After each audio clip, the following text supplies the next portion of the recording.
ডাকসু নির্বাচন নিয়ে ছাত্রদলের নেতাকর্মীরা কথা বলছেন, আমরা যুক্ত হচ্ছি সেখানে।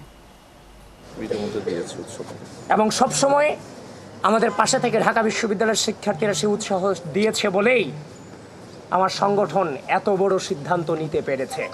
প্রিয় বন্ধুগণ,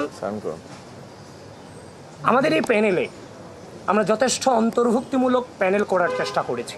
আমাদের এই প্যানেলে ক্রীড়াবিদ থেকে শুরু করে তারপর আদিবাসী যারা আছেন তাদের আদিবাসী যারা এসেছেন আবার তাদেরকে এমন না যে আমরা কোটা এখানে নিয়ে আসছি। আমাদের যে চিমচিমা চাকমা যিনি আছেন, আপনারা দেখেছেন ইতিমধ্যে কত সুন্দর সে ফুটবল খেলে, সুতরাং যোগ্যতার ভিত্তিতে এখানে এসেছে। তারপর হচ্ছে যে আপনার সাংস্কৃতিক ব্যক্তিত্ব, তারপর হচ্ছে যে বিশেষ করে হচ্ছে যে বিশেষ চাহিদা সম্পন্ন যারা আছেন। সামগ্রিকভাবেই আমরা হচ্ছে যে মেয়েদের আমাদের বোনদের ব্যাপারে আমরা প্রায়োরিটি দিয়েছি। তারপর হচ্ছে যে আরও যে ব্যাপারগুলো মানে একটা প্যানেলকে ইনক্লুসিভ করার জন্য যত গুণাবলী সম্পন্ন প্রয়োজন সেই গুণাবলী সম্পন্ন ব্যক্তিদেরকে নিয়ে আমরা সেই প্যানেল নির্ধারিত করেছি।